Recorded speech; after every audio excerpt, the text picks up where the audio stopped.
খাও ডিগবাজি খাও ডিগবাজি খাও। দেখো ডিগবাজি খাচ্ছে, ঠিক আছে? দেখো এইগুলো দুষ্টুমি করছে দুষ্টু ছেলেটা, তাই তো বাবা?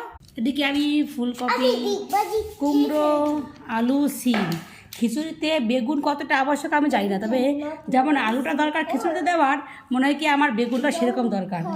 তো কেটে নিয়েছি আমি খিচুড়ির সবজি, বুঝেছো? বাবা এখানে আসবি না, বাকি আছে মটরশুঁটি ছড়াবো। তবে তার আগে একটু ফ্রেশ হয়ে সন্ধ্যা আরতি করতে হবে।